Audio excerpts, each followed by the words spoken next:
بسم اللہ الرحمن الرحیم نحمد ونصلی ونسلم علی رسول الکریم اما بعد. معزز ناظرین و سامعین اکرام، آج جس مسئلہ کو ہم آپ کے سامنے بیان کرنے جا رہے ہیں وہ ہمارے معاشرے کے اندر بہت زیادہ پایا جاتا ہے اور بہت سارے لوگ اس سے لا علم ہیں اور وہ حرام کا ارتکاب کر رہے ہیں. مسئلہ یہ ہے کہ جب کوئی بندہ کسی سے کوئی چیز خریدنا چاہتا ہے، وہ جائیداد ہو، پلاٹ ہو، گاڑی ہو، تو وہ اس کو خریدتے وقت کچھ رقم بطور بیانہ دے دیتا ہے. پھر جب خریدار کسی وجہ سے اس چیز کو لینے سے انکار کر دیتا ہے اور اس کو واپس کرنا چاہتا ہے، تو جو بیچنے والا شخص ہوتا ہے وہ اس چیز کو،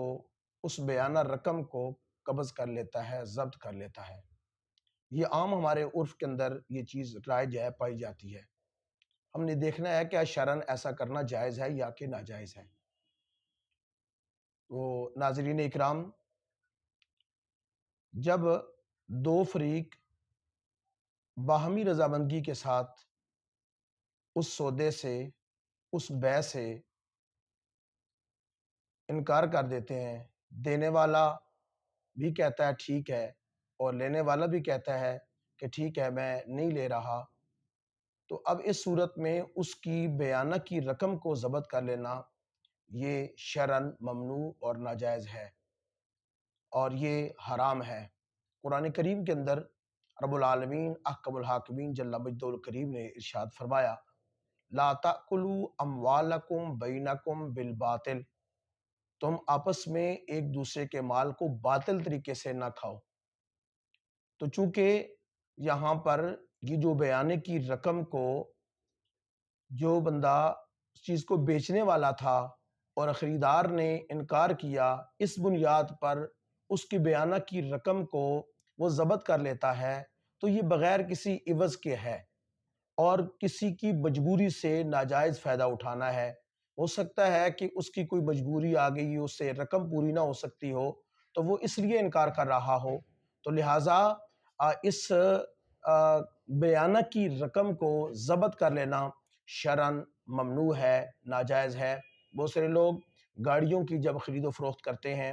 پلاٹوں کی خرید و فروخت کرتے ہیں یا دیگر مال جب بیچتے خریدتے ہیں، تو اس میں یہ ایک ہمارے معاشرے کے اندر رائج چیز ہے کہ لوگ اس بیانہ کی رقم کو ضبط کر لیتے ہیں. یا دوسری صورت یہ بھی پائی جاتی ہے کہ اس رقم کا دگنا جو ہے بعض صورت میں دوسرے حضرات کو ادا کرنا پڑتا ہے. تو یہ شرعاً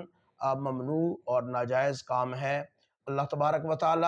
جل مجدہ الکریم ہمیں حلال ذرائع کے ساتھ اپنا رزق کمانے کی توفیق عطا فرمائے، چونکہ حلال رزق میں اللہ تعالیٰ نے برکت رکھی ہے، خیر رکھی ہے، اور حلال کے اندر اللہ تعالیٰ نے اچھی تاثیر رکھی ہے. تو لہٰذا ہمیں چاہیے کہ ہم خود بھی حلال ذرائع کے ساتھ رزق کو کمائیں، اپنے اہل و عیال کو، اپنے بچوں کو وہ کھلائیں، تاکہ اس حلال کی تاثیر کے ساتھ ہماری اولادوں کی اچھی تربیت ہو، وہ اچھے انسان بنیں، اور اس طرح معاشرے کے اندر ایک پائی جانے والی جو خرابی ہے اس کا کلا کما ہو. اس نظریے کے ساتھ یہ ویڈیو جو ہے یہ بنائی جا رہی ہے. تمام حضرات اس کو دیکھنے کے بعد آگے شیئر کریں اور مزید اس طرح کی جو ہم ویڈیو بنا کے اپلوڈ کر رہے ہیں ان کو بھی دیکھیں اور آگے شیئر کریں، تاکہ معاشرے کے اندر پائی جانے والی یہ خرابی جو ہے یہ دور ہو اور لوگ احکم الحاکمین رب العالمین کے احکامات کے مطابق جو ہے وہ اپنی زندگیاں بسر کر سکیں. وما توفیقی الا باللہ.